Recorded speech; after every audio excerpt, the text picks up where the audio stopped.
Olá, tudo bem? Meu assunto agora são as empresas sucroalcooleiras. Tem muito investidor que colocam essas empresas na pauta do dia, principalmente investidor em ações. E é sobre isso que eu converso agora com Arthur Rocco, que é consultor financeiro. Tudo bem, Arthur? Tudo bem, Anny. Boa tarde. Boa tarde. Arthur, me explica uma coisa. Como é que anda esse setor açucareiro aqui no Brasil? A gente tem algumas empresas de capital aberto, como Guarani, São Martinho, Cosan. Como é que anda esse setor aí para quem investe?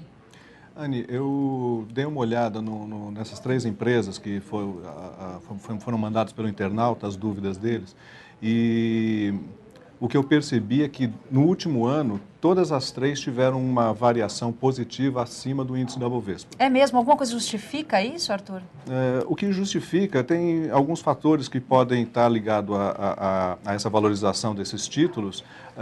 É o crescimento mundial, apesar, né, da crise que houve ano passado, essa saída da crise, e muitas pessoas da Índia, da China, de outros países que estavam fora do consumo de álcool, né? E essas pessoas inseridas no mercado de trabalho, aumentando a sua renda, começaram a consumir mais açúcar. A gente sentiu isso aqui no Brasil, no país, né? Quando o açúcar praticamente dobrou de preço nas gôndolas dos supermercados. E boa parte da indústria açucareira no Brasil é exportadora. Produz para consumo interno e para exportação também. E uma parte dessa produção vai para o mercado externo. Essas empresas açucareiras que estão na Bolsa, que têm capital aberto, elas são representativas? Ou seja, os investidores minoritários, eles compram muito esses papéis, Arthur?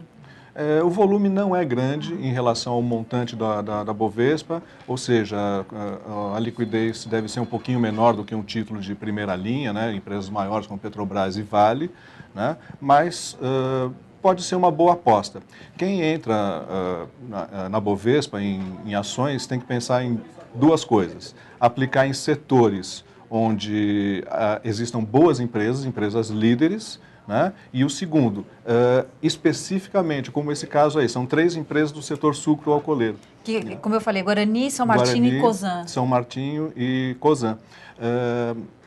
Importante é que o investidor analise a empresa, porque aqui são três, né, deve haver outras menores que não estão necessariamente em bolsa, e aí o investidor ele escolhe, porque em todos os ramos tem boas empresas com problemas legais, problemas trabalhistas, problemas jurídicos, enfim, problemas de sustentabilidade. Então cabe ao investidor analisar um pouquinho mais a fundo cada uma das empresas para ver onde ele pode investir, onde ele pode aplicar os seus recursos, ficar sempre atento.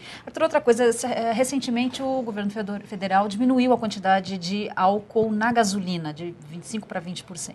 Isso, de alguma forma, interferiu na produção, na produtividade dessas empresas, principalmente as empresas de capital aberto? Eu acredito que na produção, não.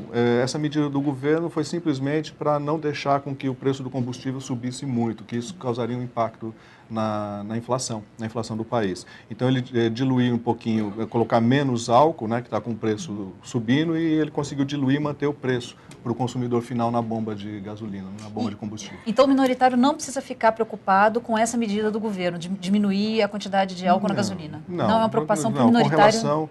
Com relação a isso, porque assim que os preços voltarem, se voltarem a uma normalidade, volta a diluição normal e a vida continua. Arthur, muito obrigado por ter vindo ao Economia. Até uma próxima conversa. Obrigado. E obrigada a você também que acompanhou mais essa entrevista aqui no Economia, dessa vez falando um pouquinho mais sobre as empresas de capital aberto do setor sucroalcooleiro. Até a próxima.